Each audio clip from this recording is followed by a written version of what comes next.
Hi YouTube, Guild Mouse here, and today we're going to talk about relationships in gaming. Something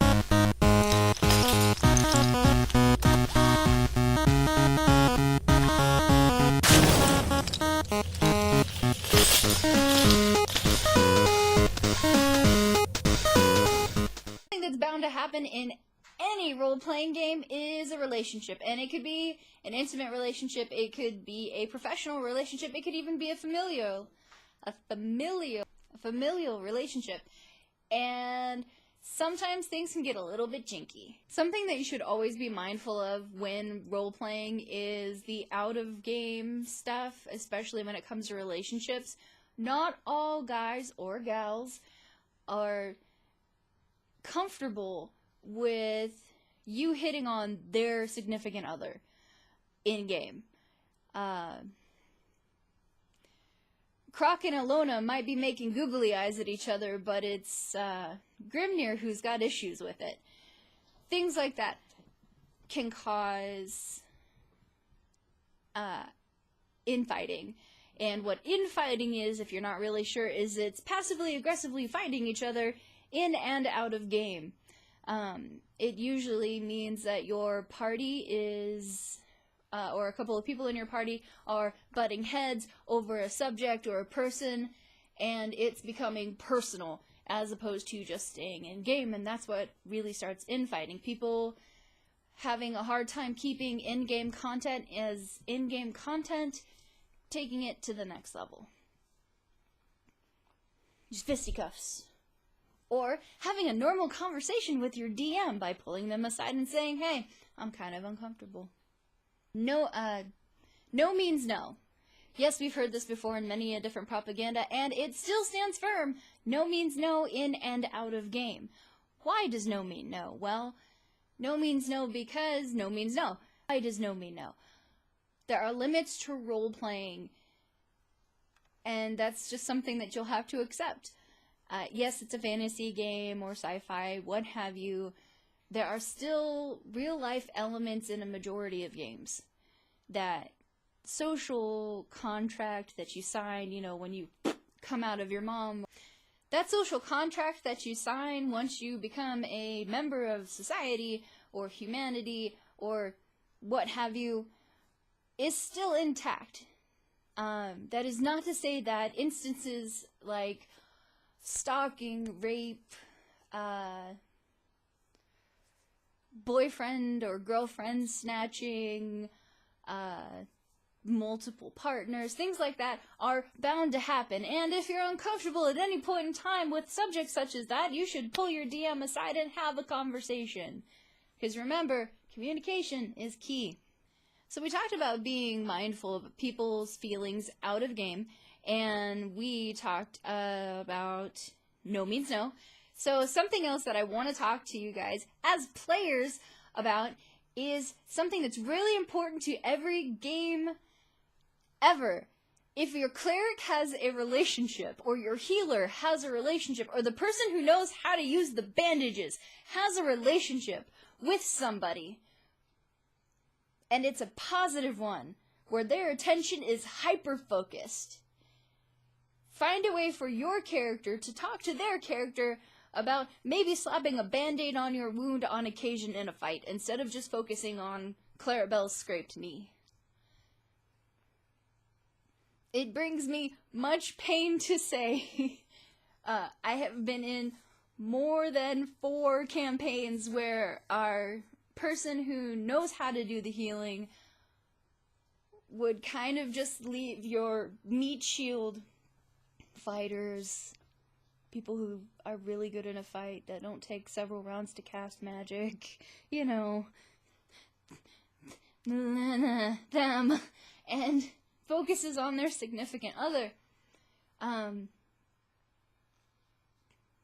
oh my gosh, it's really frustrating as a player, and sometimes discussions don't solve that because it is a second nature to you as a player and as a character to protect those that you love.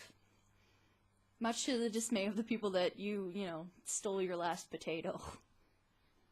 So having covered the red quadrants, let's talk about the black and ashen quadrants. Love you all. Anyways.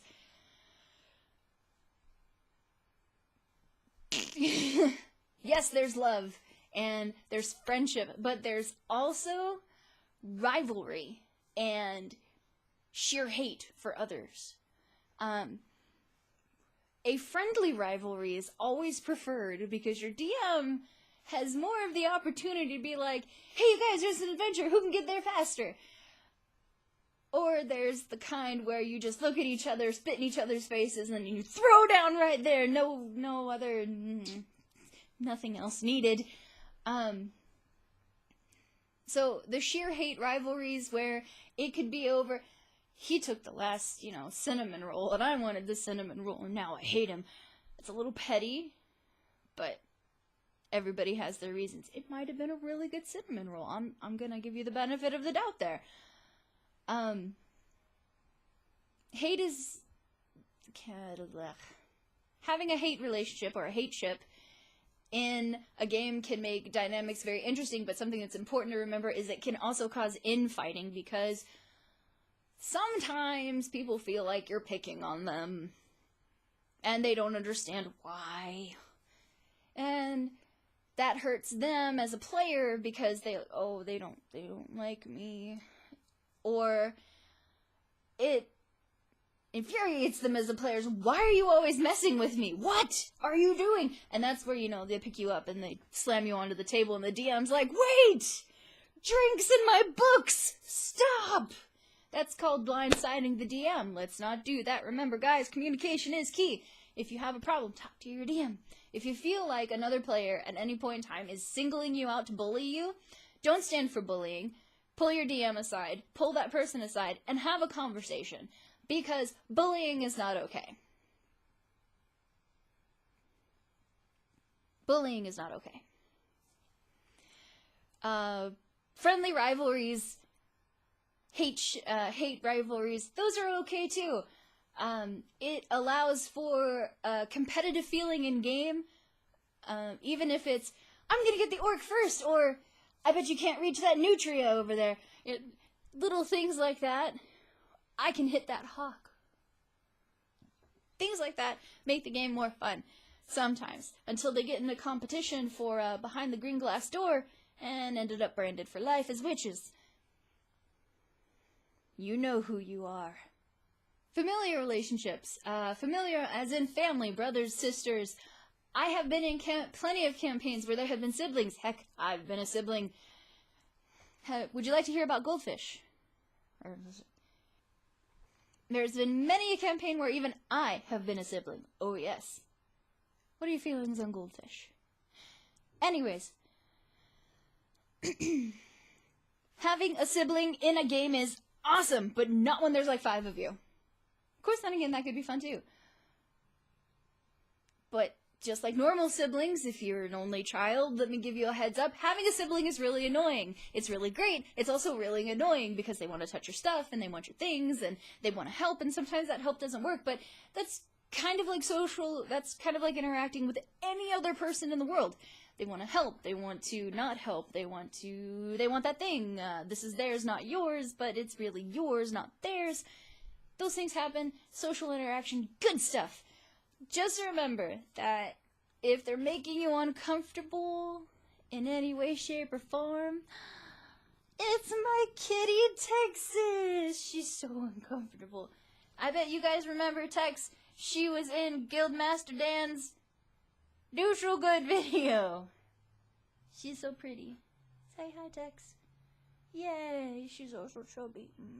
That is also an example of a relationship. Your bond with your companion animal, which, by the way, for some of those spellcasters and whatnot that have the spiritual link to their animal, and it dies, have fun mourning. No, I mean it. Maybe your DM will love you to death if you just burst into tears and lay your head on the table and slowly give up. I would honestly award you quite a few points for just role-playing, because role-playing in the game is what it's about, right? No, it's the adventure. It's the adventure. Haha! So that's relationships and gaming. If you have any questions, feel free to ask them. I'm happy to answer them.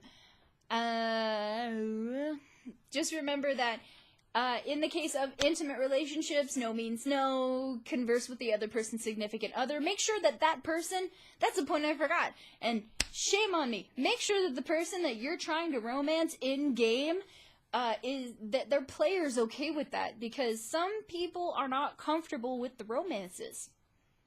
They don't want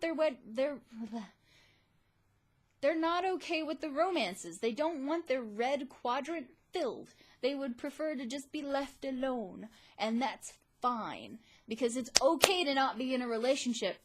It's okay to have only a mild interest in others. It's okay to not have family. It's okay. Ow. I broke my fingernail. Relationships! Yay! If you have questions, or a really interesting idea, or not a really interesting idea, I'm pretty much willing to hear anything you want to say. Hit me up in the doobly-doo. Yeah. Jazz hands. Ooh, don't forget your finger. Send me a message in the doobly-doos. Guildmaster Dan's gonna have so much fun editing this. Send me a message. Tell me things. Maybe subscribe to my channel, where I'm gonna start posting things. Subscribe here too, because I'll still be he does my editing, so my stuff will still be here, and I'm gonna put stuff over there. And if you have suggestions for my stuff, which is pretty much broad spectrum, anything, holla, hit me up. Talk to me about your relations. Bye bye.